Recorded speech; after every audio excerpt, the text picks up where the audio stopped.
Assalamualaikum warahmatullahi wabarakatuh.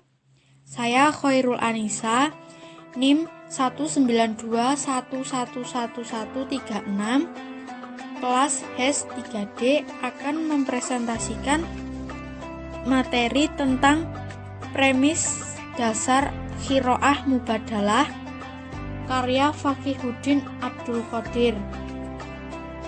Sebelumnya, kita cari tahu dulu arti dari kata premis itu.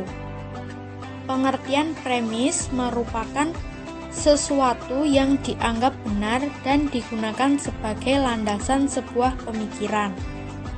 Jadi, pengertian dari premis Qiraah Mubadalah yaitu dasar pemikiran bahwa wahyu Islam itu diturunkan untuk laki-laki dan perempuan.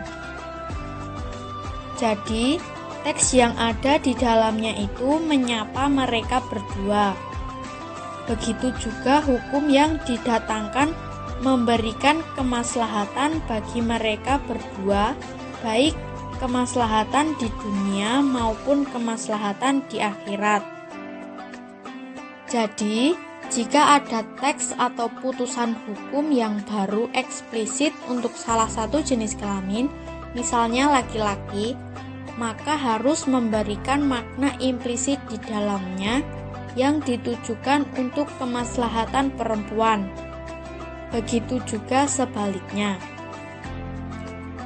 Cara kerja dari metode mubadalah ini yaitu mengungkapkan pesan utama dari suatu teks yang umum, namun fokus ke salah satu jenis kelamin, dan salah satunya belum disapa hingga kemudian dimaknakan menyapa keduanya.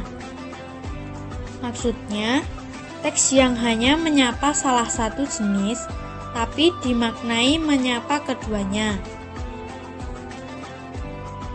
Selanjutnya, metode pemaknaan Qiraah Mubadalah didasarkan pada 3 jenis premis dasar. Di antaranya, yang pertama, Islam hadir untuk laki-laki dan perempuan. Karena Islam dihadirkan untuk laki-laki dan perempuan, maka ajaran-ajarannya pun ditujukan menyapa laki-laki dan perempuan. Yang kedua, relasi laki-laki dan perempuan yaitu sinergi atau saling bekerja sama. Yang ketiga, pemaknaan teks itu terbuka. Setiap generasi telah melakukan interpretasi atas premis tersebut. Berdasarkan dari 3 premis dasar di atas, kerja metode pemaknaan metode mubadalah yaitu berproses untuk menemukan gagasan-gagasan utama dari setiap teks yang dibaca agar selalu selaras dengan prinsip Islam yang umum bagi semua orang, baik laki-laki dan perempuan. Teks yang secara khusus menyapa laki-laki dan perempuan adalah teks parsial dan kontekstual, yang harus digali makna substansinya dan diselaraskan dengan prinsip Islam. Oleh karena itu, tujuan dari metode mubadalah ini ialah menyatukan teks Islam ke dalam kerangka besar pandangan Islam yang rahmatan lil alamin, yang menciptakan kemaslahatan dan keadilan bagi semua orang, baik laki-laki maupun perempuan. Kebaikan bagi laki-laki adalah kebaikan juga bagi perempuan. Keburukan yang harus ditolak dari perempuan juga harus ditolak dari laki-laki. Dari premis dasar tersebut mengantarkan kita pada kerangka pembagian teks-teks Islam ke dalam 3 kelompok. Yang pertama, Al-Mabadi, yang artinya kelompok yang fundamental yang berbicara tentang hal-hal pokok dalam Islam seperti ketauhidan, keadilan, dan kemaslahatan. Yang kedua, al-qawaid, bersifat tematik, menerapkan prinsip-prinsip jujur. Yang ketiga, al-juziyat, yang membicarakan ajaran yang bersifat implementatif dan operasional. Dari pembagian 3 kelompok teks ini, penting untuk dilakukan sebelum memulai kerja interpretasi mubadalah. Sebab, metode interpretasi sebagian besar dikelompokkan al-juziyat, yaitu yang memuat hal-hal yang parsial tentang laki-laki dan perempuan. Dan kerja utamanya yaitu memaknai teks-teks tersebut agar selaras dengan teks al-qawaid dan al-mabadi.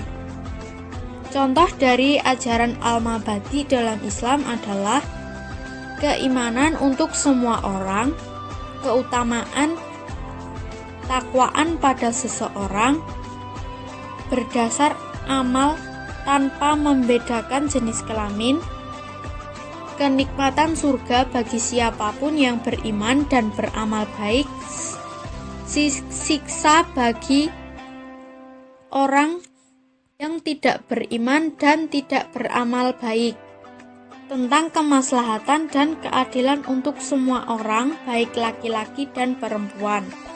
Sementara itu, contoh dari ajaran al-qawaid dalam adalah nilai dan norma yang terkait dengan isu tertentu, misalnya ekonomi, politik, atau relasi pernikahan.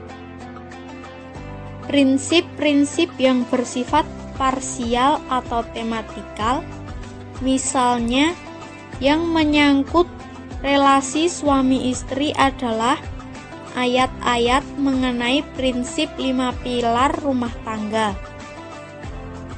Yang pertama, komitmen pada ikatan janji yang kokoh sebagai amanah Allah Subhanahu wa Ta'ala yang terdapat dalam Quran Surat An-Nisa ayat 21.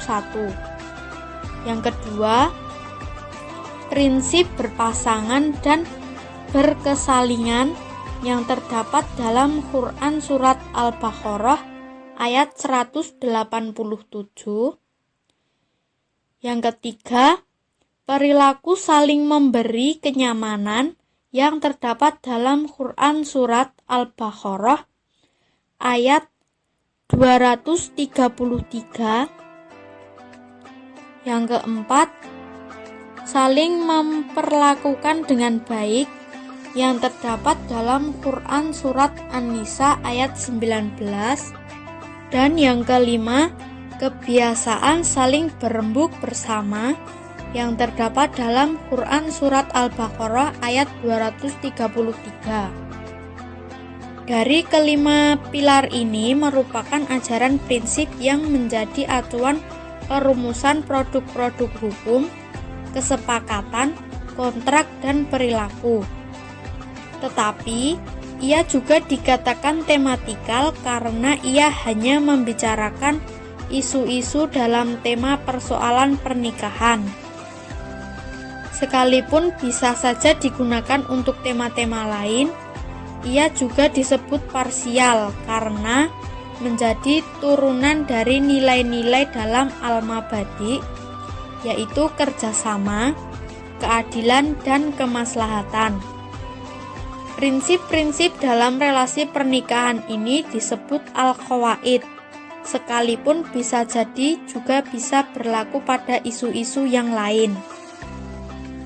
Metode kerja interpretasi mubadalah pada tataran ini adalah memastikan keselarasan teks-teks al-juziyat dengan pesan utama dari nilai dan prinsip, baik yang bersifat fundamental maupun yang tematikal. Kerja metode mubadalah karena itu meyakini keutuhan bangunan utama ajaran Islam yang tertuang dalam teks-teksnya. Keutuhan dan penyatuan ini berporos pada pondasi prinsip tersebut. ajaran Islam dan teks-teksnya ditegaskan Al-Quran adalah kokoh, urut, dan menyatu satu sama lain, seperti yang terdapat dalam Quran Surat An-Nisa ayat 82. Penyatuan dan kekokohan teks-teks ini secara teknis adalah dengan meletakkan teks-teks tentang prinsip ajaran Al-Mabadi dan Al-Qawaid sebagai payung yang menaungi dan menginspirasi teks-teks tentang isu yang bersifat parsial atau juz'iyat. Karena itu teks-teks mengenai isu-isu yang parsial, yang hanya membahas tentang perempuan atau laki-laki saja, harus dimaknai dalam naungan payung teks isu yang bersifat prinsipal. Sekian yang dapat saya sampaikan. Untuk selanjutnya dipresentasikan oleh pemateri selanjutnya.